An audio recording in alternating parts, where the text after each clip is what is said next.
Your Excellency Xi Jinping, President of the People's Republic of China, Your Excellencies, Heads of State and Government, Your Excellency Antonio Guterres, United Nations Secretary General, Heads of International Organization, ladies and gentlemen. At the outset, allow me to express my gratitude to President Xi Jinping and the government of the People's Republic of China for convening us today and for the warm hospitality that has been accorded to us. I am very pleased to join here in Beijing for the 10th anniversary of the Belt and Road Initiative. The BRI, which is a laudable ambition to connect Asia, Europe, and Africa, is a significant international cooperation initiative anchored in the principles of collective progress.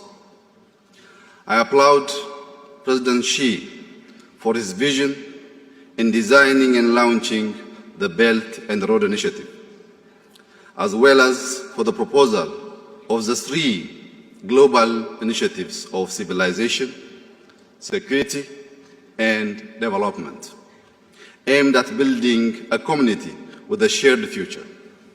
Excellencies, as a global community, we find ourselves in an ever complex and crisis-prone world. We are confronted with a climate problem, structural shifts, and global insecurity. Concerted and collaborative efforts to address our common challenges have often helped us remain resilient. Hence, more than ever, we are called upon as global leaders to uphold the principles of humanity, justice, inclusivity, equity, and compassion in rising up to the occasion. I stand before you representing an ancient and historic civilization, Ethiopia, a country gifted with a robust and resilient population of over 120 million that drives Africa's fastest growing economy. Located in the Horn region, Ethiopia also serves as an important gateway between Africa, the Middle East, and the wider Asia. I also stand before you as a proud Africa that hails from a continent of 1.4 billion people, a continent with a thriving youth population that is propelling it to become a global economic powerhouse. Without a doubt, Africa is the next frontier market. Excellencies, historic relations between the African continent and China span 2,000 years. Sino-African relations can be traced back to the reign of Emperor Wu of Han. With the development of the Silk Road, exchanges between Africa and China became increasingly frequent and reached their peak during the Ming Dynasty. Admiral Zheng He's voyage to the Western Seas reached the east coast of Africa, bridging Chinese specialties such as ceramics and silk, and returning to China with many commodities. China has maintained diplomatic relations with numerous African countries since the Ming Dynasty. Sino-African ties today have grown exponentially, characterized by a commitment to mutually beneficial cooperation and respect for sovereignty. Through the BRI, these relations are delivering infrastructure developments across Africa, as well as helping to improve trade within the continent and with China. As the largest ever transnational infrastructure program, The BRI is therefore facilitating integration and sustainable growth. Large-scale investments in infrastructure and strengthened commercial ties have boosted the continent's economic development. With a rapidly growing population, the African continent is in high demand of sustainable and dignified development. And through BRI investments, many jobs have been created and livelihoods improved. Road and railway projects are linking previously unconnected places. People-to-people relations are being enhanced both within and across countries. The principle of connectivity inherent in BRI has also offered African countries with alternative source of capital, technology, and skills needed for our modernization agenda. In my country, Ethiopia, for example, one of the remarkable BRI accomplishments is the construction of Africa's longest electric transnational railway, which runs through Ethiopia all the way to Djibouti. The line revitalized local and regional economies.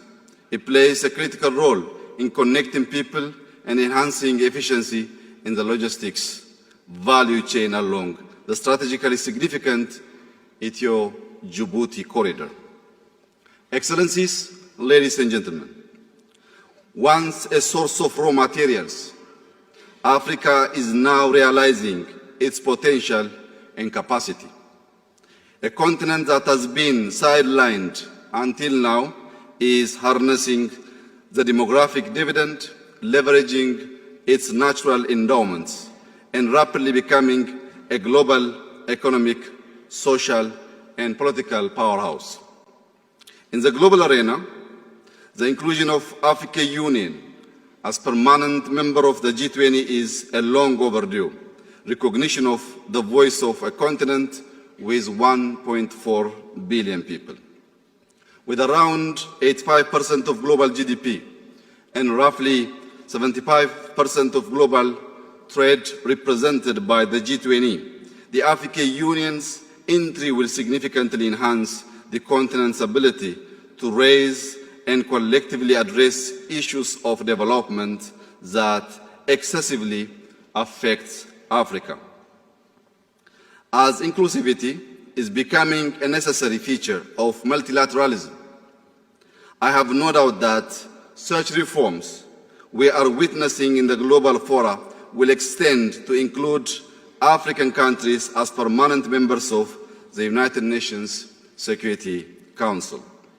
It has been said that the flapping of the wings of a butterfly can be felt on either side of the world. The African continent in particular has suffered the consequences of the climate crisis as well as interstate conflict in other parts of the world. As a result, we cannot be idle observers in forums that affect our common well-being since they shape our fate. Excellencies, we recognize that peace and development are two sides of the same coin. They are mutually reinforcing. Inclusive and equitable growth is essential to sustain peace, and a culture of peace is essential to enabling sustainable growth. Initiatives like the BRI, when fully implemented to potential, invariably foster peaceful development. The power of integration resides in enabling schemes that bring people closer to intimate knowledge and understanding of one another. Infrastructure used to bridge rather than divide offers value and builds trust. In a world full of barriers, I call upon all of us to build bridges to connect metaphorically as well as literally. As I conclude my remarks, I would like to highlight the proposal put for proposed by the President Xi during the recent China-Africa Leaders Dialogue held in Johannesburg. This includes China's initiative on supporting Africa's industrialization, plan for China supporting Africa's agriculture modernization, and the plan for China-Africa cooperation on talent development. I also support the 8 points proposed by President Xi because it mainly focuses on investing both on people and planet, which leads us to prosperity. These Africa-centered initiatives are foresighted investments that build a bridge to the Africa we want. I would like to emphasize that Ethiopia fully welcomes these plans and initiatives in harmony with our development strategy and 10-year economic plan to diversify our economy and forge our path to holistic prosperity. I thank you. Sheshe.